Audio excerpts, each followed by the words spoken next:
So it is day 1 of the new expansion. As usual, I will be playing Sword, and of course, as you may have been able to tell, I do sort of like Barbaros as well, the design of her at least. So of course we're going to be playing a Barbaros Sword day 1. Honestly, wasn't entirely optimistic on the archetype as a whole when I first saw it after looking at all the new cards. So let's look at the decks we're playing for today first.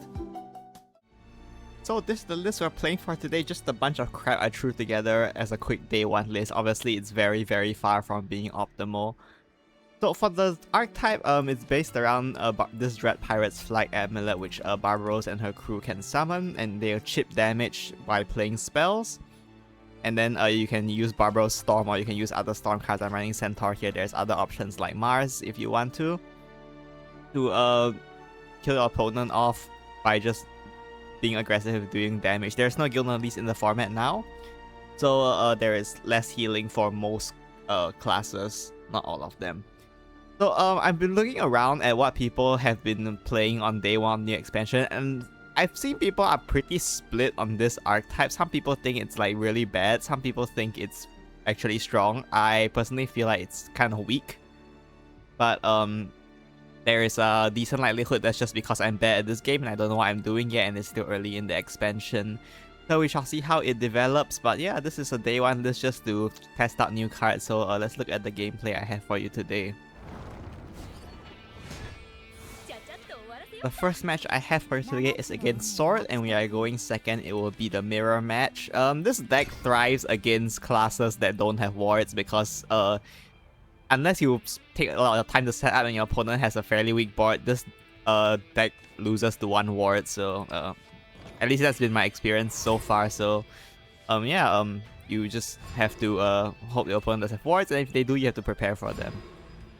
I kept Barbaros here. I don't know why. I was just like going by vibes, I think. I don't really know what I was doing. This is like one of the earlier games that I played.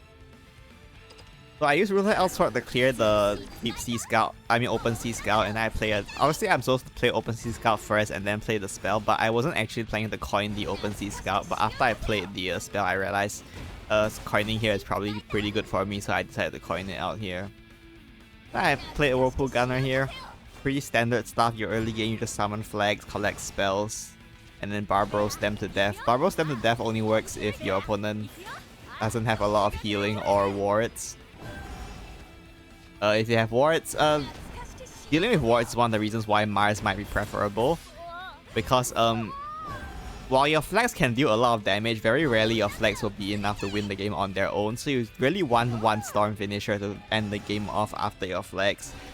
And Mars is able to get through wards because of the Knight she summons. So for that reason, you might actually consider running Mars instead of Centaur, which I'm running in this list.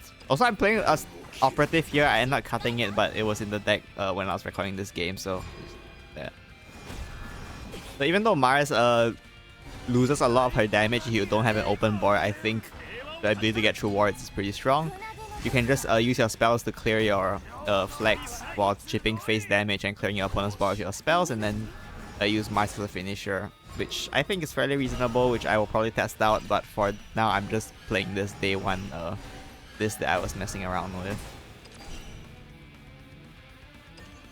We're going to call the Wrath Water Mate here. I super evolve it to get the spells. If you do your...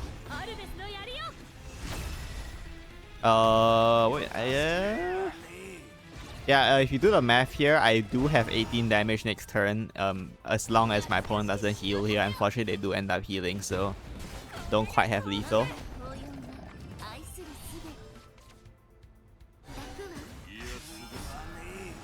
They will clear my board here and then they will heal out of range. In hindsight, I probably should have just went Barbaros anyway, since like it's the closest I will get to lethal. But I end up playing the Large Door here. I don't know how to pronounce it, I'm just gonna call it Large Door. I don't speak the appropriate language to have the understanding of how to pronounce it correctly, but you know. Also, Large Door just sounds funny, so I'm calling it Large Door. I'm gonna evolve Quick Step, Flash Step, Quick Ability, and give it ward because as I said, this deck that really doesn't like wards, so that goes for my opponent as well. So having a ward will protect me from most of their damage here, and if they don't heal enough, they just die to Barbaros next turn, which as you can see, they don't end up healing enough. So with my 16 damage from hand, I will have lethal next turn. If we play Barbaros here, we'll pop all the flags. We end up milling her flag because I don't have enough board space, but it still was lethal, so that didn't matter. So that's it for this game.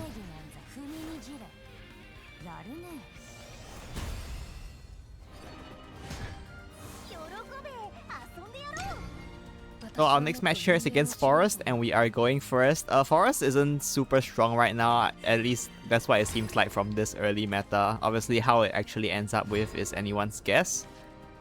But for now, Forest doesn't seem to be too strong, which is good for us because we're not playing a very strong deck either, so we can hopefully have better chance of winning against a deck that is also like us in the sense that it's not that strong. We'll play Verdant Rain Kindred here. They will go ahead and use their combo to draw with Sprouting Initiate and also clear my Open Sea Scout, which is fine, I guess.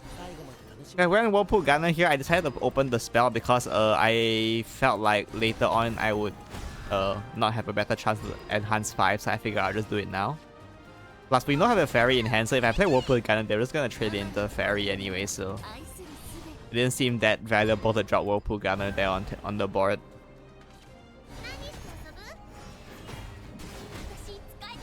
I'm just using Magachio here to clear for some reason. Not the best play from them. I guess they didn't have Thestae.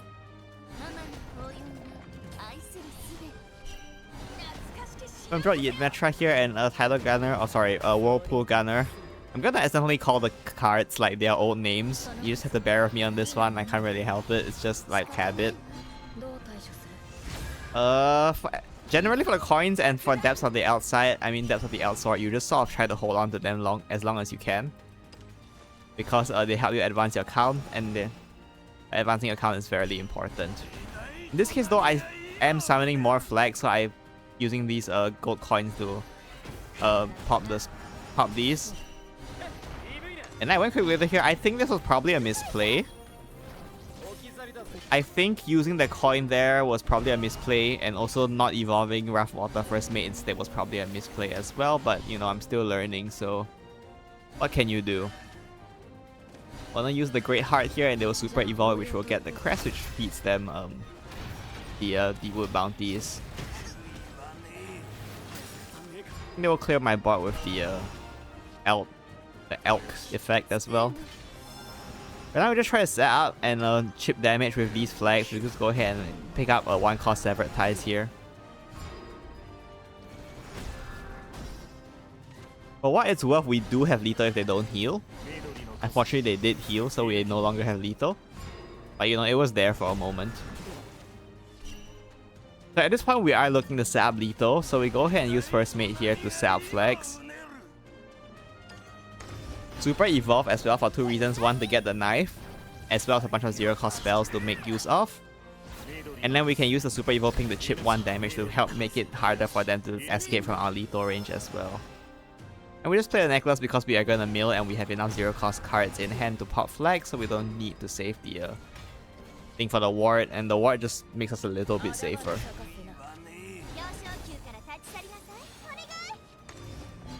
Opponent goes for the Tia here as well as evolving key, and even if they went for what's his face, Maisha and Satus and Maisha, we have enough spells to clear through the ward, so we are fine anyway. But yeah, we just have lethal here with Barbaros, so yeah, I don't know, the game plan is pretty straightforward, I guess. You just like use flags to chip and then kill them with a storm. That's it for this game.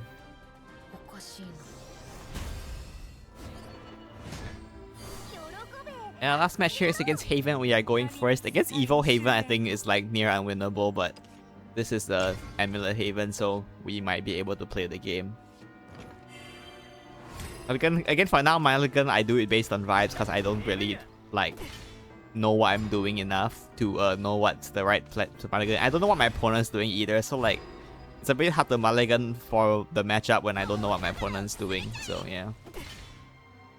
We go ahead and just line up followers here, chip face damage as usual, the standard game plan.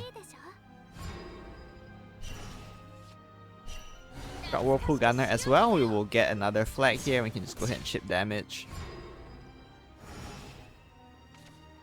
opponent will have Trident here, which they will go ahead and use to clear my followers and leave me with a quick Blader on board, which is fine.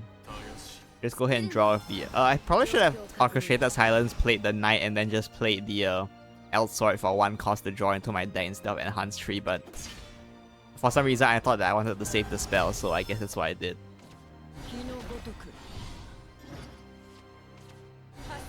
Opponent's just setting up their Amulets here. And let me quit the Quick Blader on board, which is nice for me. Go ahead and drop out some of these, and then we can pop open the spell to pick up the Glittering Golds. As usual, we save Glittering Gold for when we really need it. And we just chip them in the face here. This Onera was fairly predictable, I guess, from what was happening. I got really lucky here because my Flash Deck Quick Blader survived.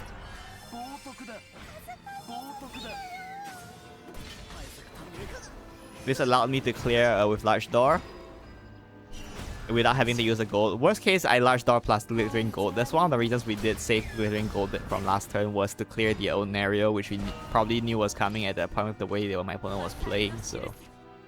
yeah. So let's just trying to heal here, but unfortunately for them, they are just within lethal range because we have golds to pop Barbaros's flags. Go ahead and play Barbaros here. Want to flag advance the count, and then we super evolve her for the damage, and then we can just use these golds. Pretty quick and like not very deep games this time because it's still early in the expansion. It's more of like an early on like showcase of new cards than like actually going in depth about the deck. So yeah, that's it for this game.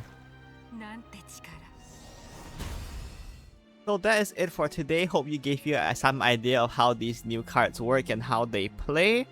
As I said, I'm not super impressed right now, but who knows. The deck is pretty difficult to play, and also I think it's a bit difficult to decide what cards are worth ranking and what cards aren't. So maybe once people optimize the list and the gameplay for this deck, it might end up being a much better deck. Right now, for now, I'm not impressed. Also, I'm pretty sure that like this deck is just going to be even at its peak is probably going to be weaker than Rally from last expansion. So if you really want to play Sword at a high level, you're probably better off just playing Rally from last set instead. But we're playing new cards today because it's new card day. So yeah, that's it for today. Definitely still need more experimentation for this archetype. I will be playing other classes first before I come back to this and try to see if I can make this deck work better, because early on in the expansion we want to try new cards, right? That's like the whole point. Plus, no point trying to optimize a list for a meta that doesn't exist yet. So yeah, we'll see how things go. But yeah, that's it for today. See you next time. Bye bye.